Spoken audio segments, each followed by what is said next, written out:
This is Chapter 2 of Chapter 10 of Unfortunate Citizen. If you're confused about the jump-in chapters, you go and check out the announcements video, and if you would like to see those additional chapters or a rearrangement of existing chapters, you're welcome to go and look at the Word document, which has been included in the description below. It's a Google Drive document, it's available to everyone, and it contains the full book in its current draft. Chapter 10. Few things bothered Angelo Peluso, the general of the Florentine army, as much as sloppy and lazy work, and now, in his position of general, he was constantly surrounded by it. Just a week before, he had successfully used his army of 2,000 soldiers and 5 medium tanks to drive away the Sicilian army and take their city with no further resistance. The people seemed dejected as he moved through the city streets atop his tank, and despite the objections of some of his officers, he made no effort to conceal himself from potential vigilante snipers. He knew that these people were broken and there was no fight left in them. Long before taking on the dark brown uniform of the Florentine army, Angelo was a leader of an army of his own. He loved every moment of it, and so did his troops. They were devoted to their cause and were perfect soldiers. For this, Angelo prided himself as one who understands war and how to win it on every level. The prince appreciated only the superficial physical and political level. But far deeper into the pits of violence, Angelo dove to draw out victories which were complete. Total war, complete war. It did not matter what it was called.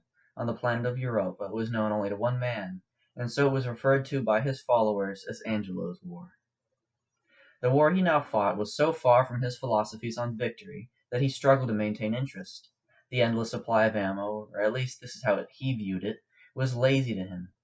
So used to limited resources, he understood the value of a single shot, but now there was no need to value a single shot. It was a meaningless gesture in the Florentine army, and so was complex maneuvering. The prince insisted on ancient methods that reminded him of his precious Italy that he was so obsessed with studying. Angelo despised the prince, both for his obsession with the past and his insistence on recreating it when it was illogical. The general had emotions and feelings like any person, but there was one thing he did not compromise reason for: war. The only thing that kept him in uniform and in command of a foolish war which he did not support was the pay given to him. At the completion of his service to Florence, he would be given free rein of 1,200 square miles of near wilderness. This came with the promise that there would never be influence from the cities on the eastern side of the mountains, as well as a regular supply of ammunition free of charge. That sort of freedom was something that Angelo needed, and he was ready to compromise his understanding of battle to achieve it. Until then, he had no choice other than to manage an amateur force which patrolled a city he didn't care about. To him it was dusty, loud, full of smoke and smells, and, most abhorrent to him, it was full of thousands of people. In a city there were hundreds of times more people than there was in the entire region he came from. He had never felt so claustrophobic as this before, and he continually tried to speed the process of incorporating the city into the global methane infrastructure. Dr. Pisa was 2 doors down in the building designated as the Occupation Control Center, and he was an object of particular hatred for Angelo. The way he was rushing, but in a disconnected way, bothered him deeply. He claimed to care for the operation, and really he did. Angelo saw this, but he also saw his complacency. When the work crews made mistakes, he would continue with the same crew, the same foreman, and just give them more time. He held no one accountable, and thus the efficiency of the work project continued to slack. At least, thought Angelo, there was a deep respect in Pisa for the favor done for him. The lagoon was going to be sabotaged by Sicilian vigilantes, and it was only the dispatching of Angelo's own men to the gas collection station, against Antonio's orders, that saved it. His orders had been not to use his troops independently of Florentine elements, likely out of fear for some sort of secondary missions. Angelo sat at his desk reading a book taken from the Sicilian library, something about a war which had taken place on Earth thousands of years before. It had diagrams of vehicles used by different powers in the war, and as he flipped through the pages somewhat disinterested, he found something that made him stop. It was a picture of the tanks he had under his command. The diagram was nearly exact down to the armor thickness, with the only exceptions being the machine guns, omission of the gasoline engine, and inclusion of a generous commander's cupola. What is this? He asked himself, looking closer. The book said the tank was Italian. Of course, he thought to himself. What else would the prince choose? Angelo had kind of assumed that the tanks were designed by some engineers in Florence. but it didn't surprise him very much to see they were recreations from the prince's obsession. What did surprise Angelo was the difference in machine guns. The main cannon was identical, but the machine guns were a completely different design. He saw why the prince would choose the ones he did, but it was just a shock to see him choose practicality over historical accuracy. Maybe he wasn't always a fool, but the revelation of where the weapons came from caused Angelo to think differently of the prince. Before he could decide how this changed things, he was interrupted. "General, there is a message for you from the prince," said a soldier in the doorway. This soldier, Adam, was assigned to the general as an assistant. Not terribly bright, but very devoted, Angelo saw how he had potential. He just needed to be taught by a real warrior. "Can you please read it to me?" asked Angelo, as his eyes had grown tired from all the paperwork and reading. "Direct from Prince Antonio, addressed to General Angelo. Intelligence gathered from local sources in the northwest have given lead to the location of the princess and her rebels. They are holed up in Senna and have no contacts with Sicily. Ordered to take half of your army and 3 tanks to surround the town and move in to capture the enemy force. Move out within 24 hours and leave Dr. Pisa in control of the remaining half of the army as security for the completion of the engineering project." Angelo leaned back in his chair and removed his glasses, looking at the corner of the room.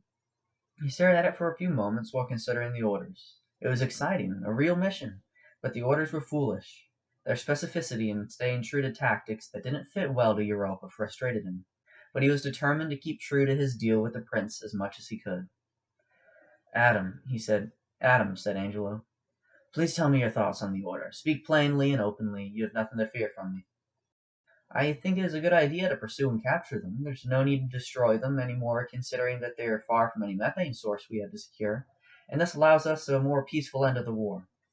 It would probably help to save the people here. It would probably help to have the people here support us a little more." "Elaborate on that last bit, please. I agree with you on the effect this will have on the people, but I want you to delve deeper. Will this help to end the war? Will the people be more complacent?" Adam began to feel uncomfortable, not keeping up with Angelo's train of thought. He looked to a chair in the corner of the office and asked to sit. The general nodded, and once seated, Adam began to answer the questions. "So I think that the people are complacent right now because they saw how we whipped the princess pretty bad, but they don't actually support us, like the way that they stand by silently when we patrol the streets. They don't try anything, but you can see that they hate us. Given the chance and the idea that they could succeed, they would probably try something violent. So maybe the princess surrendering to us would make them give up that hatred and see us differently. If she did, of course." "Good, that's one way to win a war. But will they ever support us? You said that they would be more complacent, but I don't think they would ever be supportive of this. We did march in and piss on their national identity, and that is something not soon forgotten. It is the sort of thing which makes generational hate. How do we stop this?" "Leave? I don't know. It seems like it's unavoidable at this point." The general sat forward in his chair, placed his elbows on his knees, and supported his head with his hands.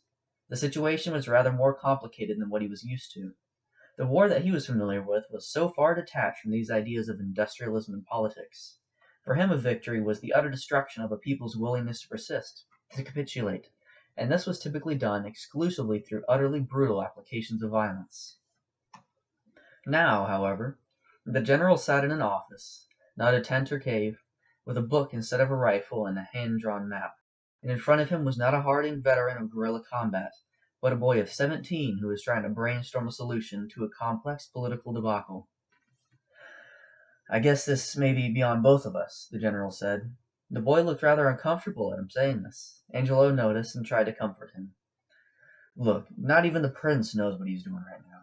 This is beyond anyone's experience on this planet, because as you and everyone knows, what we are doing is a first for Europa. But just because we lack experience and confidence right now, do you think that there is no one on this planet with the intelligence and capability to learn, to guess and make the right choices? I believe that with time this war will get refined, and it is our job as soldiers to speed up that process." "But you're a general, not a soldier," the boy said. "Maybe some generals stop being soldiers, when they stop marching through the field and digging their own foxholes to sleep in. When all of that gets traded for cabins or tents, warmed by a stove, and men who guard you while you sleep in a cot instead of on the dirt, then the general stops being a soldier. But I'm always with my men, or at least I was before we got here, and we had to start with all this paperwork and public relations. You aren't a big fan of the prince, the boy said. Don't you see how much he's doing for Florence right now? Sure, he's imperfect, and this is a complicated mess that we are in with Sicily and everything, but it's all to save Florence and everyone else. I'm not from Florence, Angelo said in a rather hushed voice. It was clear to the boy that this was not something to be made common knowledge. I'm trusting you, the general continued, because I see your intelligence and your promise to be a good soldier. Don't disappoint me, please, because I have work to do, and I need like-minded people to work with me. The feeling one gets when clued into a secret is something interesting.